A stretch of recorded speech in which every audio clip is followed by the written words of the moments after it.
Kembali lagi bersama Sinema Film. Kali ini saya akan menceritakan sebuah film yang berjudul The Green Inferno. Film ini menceritakan tentang sekelompok mahasiswa yang melakukan aksi demonstrasi di salah satu hutan terpencil untuk menuntut penebangan ilegal yang berada di sana. Namun rencana mereka tidak berjalan dengan lancar karena kendaraan yang mereka gunakan mengalami kecelakaan, sehingga membuat mereka semua ditangkap oleh suku kanibal. Oke, langsung saja nonton alur cerita filmnya. Pada awal film, terlihat sekelompok mahasiswa melakukan unjuk rasa di halaman kampus mereka. Ketika itu, seorang wanita yang tinggal di asrama kampus bernama Justin terbangun karena aksi unjuk rasa itu dan melihat keluar jendela. Justin selalu bersama sahabatnya, dan ketika itu ia dihampiri oleh seorang laki-laki bernama Jonah dan memberikannya sebuah undangan untuk bergabung bersama komunitas mereka yang dipimpin oleh Alessandro. Pada siang itu, Justin sedang makan siang bersama ayahnya di salah satu restoran. Ayah Justin adalah anggota PBB, dan Justin berbicara tentang suku yang ada di hutan terpencil, lalu menyarankan ayahnya untuk menyelamatkan suku itu dari kepunahan. Namun ayahnya mengatakan bahwa itu bukan cuma urusan PBB saja. Ketika sedang melakukan diskusi, Justin juga berada di sana, dan karena ia adalah mahasiswa yang baru, dirinya tidak sengaja mengucapkan kata-kata yang membuat Alessandro marah, dan Justin pun diusir dari diskusi tersebut. Jonah mencoba untuk mengejar Justin dan mengatakan bahwa Alessandro sangat serius ketika membahas kerja sosial. Keesokan harinya, Justin menghampiri Alessandro dan meminta maaf atas sikapnya yang terlalu arogan, lalu meminta Alessandro untuk menerimanya lagi dalam organisasinya. Karena ia sangat peduli terhadap hak perempuan Afrika, Alessandro menerima Justin untuk bergabung kembali. Ketika itu mereka mengetahui bahwa ada penebangan ilegal di hutan pedalaman di negara Peru dan akan membuat suku asli di sana kehilangan tempat tinggalnya. Oleh karena itu, mereka berencana untuk menggagalkan aksi penebangan ilegal itu dengan cara menyamar dan menyiarkan langsung aksi ilegal itu agar pemerintah Peru mengetahui hal tersebut. Keesokan harinya, Justin pergi bersama rombongannya untuk terbang ke negara Peru dan bertemu dengan teman Alessandro bernama Carlos. Carlos adalah orang yang mendanai semua misi mereka.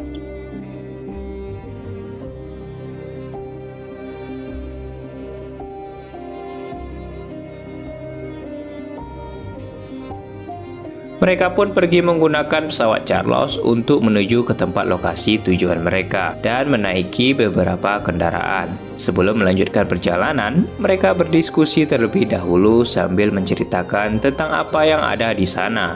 Ketika itu, Carlos memberikan sebuah ganja yang diminta oleh Lars sebelumnya. Mereka pun pergi menggunakan perahu menuju titik lokasi di mana terdapatnya penebangan liar. Setelah sampai, mereka semua mengganti pakaian sesuai dengan petugas penebangan untuk menyamar sebagai karyawan. Ketika waktu istirahat pun, mereka melakukan aksinya dengan mengikat tubuh mereka dengan sebuah rantai dan menyalakan live streaming yang disiarkan secara langsung dalam 15 situs yang akan membuat semua orang mengetahuinya. Namun ketika itu semua berubah. Saat Justin ditangkap, yang awalnya mereka berencana untuk memperlihatkan penebangan ilegal, Alessandro justru merencanakan hal yang lain, yaitu dengan memanfaatkan Justin sebagai anak seorang anggota PBB. Hal itu justru membuat Justin marah kepada Alessandro, walaupun misi yang mereka lakukan telah berhasil. Ketika akan pulang, Justin masih terlihat marah dengan Alessandro. Dan ketika itu, pesawat yang mereka gunakan mengalami kecelakaan yang membuat tewasnya beberapa orang di pesawat itu. Dan hanya menyisakan orang yang masih hidup, di antaranya Samantha, Justin, Amy, Alessandro, Daniel, Jonah, Lars, dan juga Kara. Dari balik hutan, mereka merasakan bahwa terdapat orang yang mengintai mereka dan berusaha untuk melarikan diri. Tetapi para suku kanibal itu berhasil menangkap dan melumpuhkan mereka semua, lalu membuat Kara terbunuh pada saat itu.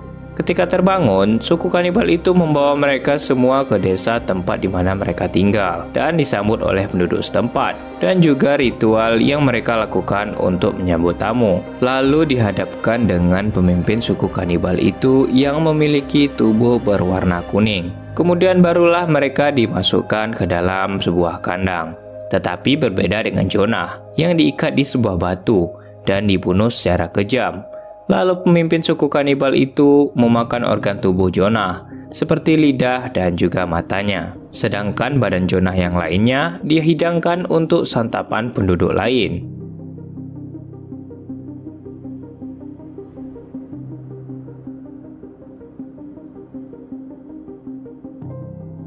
Pada malam hari, Alessandro menjelaskan bahwa aksi yang mereka lakukan saat itu bukan untuk menghentikan selamanya penerbangan ilegal itu, tetapi hanya menundanya 3 hari saja, sehingga mereka bisa memanfaatkan hal tersebut untuk menyelamatkan diri dari sana. Samantha berusaha memanjat kandang untuk melarikan diri, tetapi diketahui oleh penjaga kandang yang berjaga di atas pohon, sehingga mengagalkan aksinya. Pada pagi hari, Justin terbangun dan melihat seorang anak dari suku kanibal itu mendekatinya. Dan Justin meniupkan kalung seruling yang ia pakai. Para wanita itu kemudian dibawa menghadap pemimpin mereka untuk mengetahui siapa yang masih perawan di antara ketiga wanita itu.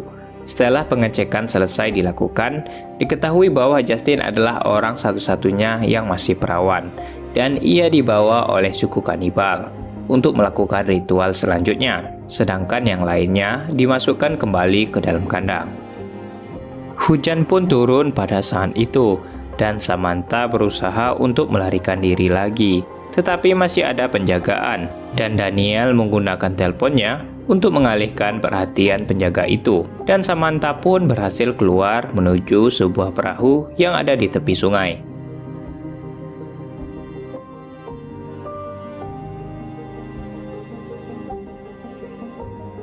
Beberapa jam kemudian, Justin pun kembali dengan tubuh yang berwarna putih.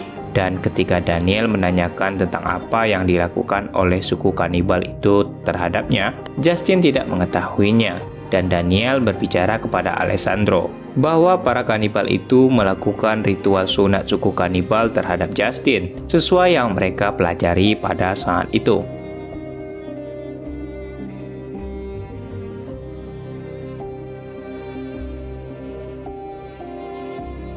Anak-anak dari suku kanibal itu lalu datang menghampiri mereka dan memberikan makanan.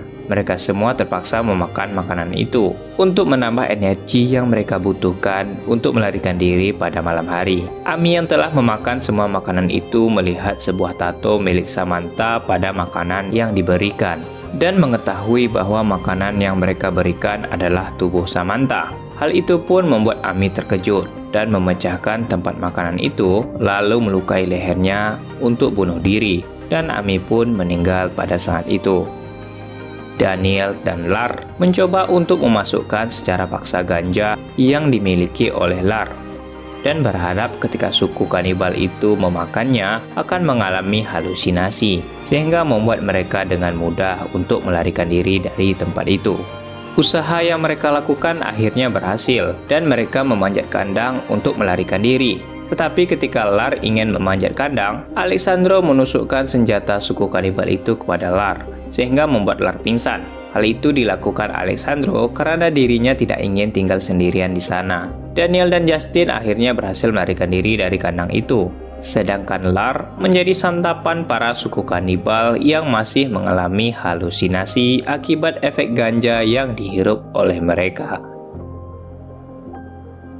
Ketika Justin dan Daniel melewati bebatuan di pinggir sungai, Justin terjatuh ke dalam sungai dan terbawa arus. Daniel mencoba untuk menolongnya, dan ia pun berhasil hingga sampai di malam hari. Pada saat itu, mereka tidak sengaja bertemu mayat teman-temannya yang sudah tewas, dan terdengar suara telepon yang masih aktif di tempat itu. Ketika mereka berusaha untuk mengambil telepon itu, suku kanibal melihatnya dan berhasil melumpuhkan mereka berdua. Ketika terbangun, Justin melihat dirinya sedang diikat. dan diolesi sebuah cairan ke tubuhnya oleh seorang perempuan di suku kanibal itu. Sedangkan Daniel diikat dan disiksa oleh suku kanibal. Kemudian diolesi sebuah cairan warna hijau, sehingga membuat semut peluru mendatangi tubuh Daniel dan membuatnya kesakitan yang tidak bisa tertahankan. Ketika itu, seorang dari suku kanibal membawa sebuah kepala dari suku mereka yang telah terpenggal dan mengatakan bahwa ada yang membunuhnya. Kemudian pemimpin mereka menyatakan perang, dan semua suku kanibal itu pergi berperang, hingga membuat tempat itu sunyi, dan hanya meninggalkan beberapa anak suku kanibal, termasuk seorang anak yang menghampiri Justin pada saat itu, dan melepaskan ikatan Justin, sehingga Justin dengan mudah melumpuhkan seorang wanita di sana, lalu menghampiri Daniel. Ketika itu Daniel menolak untuk dibebaskan dan menyuruh Justin untuk membunuhnya saja karena tidak mau terus menderita. Tetapi Justin menolak, sehingga seorang anak suku kanibal itu yang melakukannya dan membuat Daniel tewas. Alexandro yang masih di dalam kandang pun meminta untuk dibebaskan oleh Justin, tetapi Justin menolak dan meninggalkan Alexandro di sana. Pelarian Justin pun diketahui oleh suku kanibal yang tersisa dan mencoba untuk mengejarnya. Pada tengah hutan, Justin memberikan kalungnya kepada anak suku kanibal yang telah menolongnya, lalu melewati sungai, dan Justin mendengarkan suara tembakan yang berasal dari penjaga penerbangan ilegal pada waktu itu, yang tengah berperang melawan suku kanibal. Dan Justin berteriak sambil memperlihatkan sebuah telepon untuk membuat penjaga itu tidak menembaknya. Setelah didekati, Justin dibawa oleh mereka menggunakan helikopter dan diantar ke negara asalnya. Sedangkan Alexandro berteriak meminta tolong ketika melihat pesawat yang membawa Justin pergi dari sana. Justin menceritakan tentang yang dirinya alami kepada ayahnya dan juga anggota PBB lainnya. Ketika bangun dari tidur, seseorang menelpon Justin. Ia adalah adik Alexandro bernama Lucia, dan mengatakan bahwa ia menemukan sebuah foto satelit yang memperlihatkan bahwa itu adalah kakaknya Alexandro, dan film pun selesai.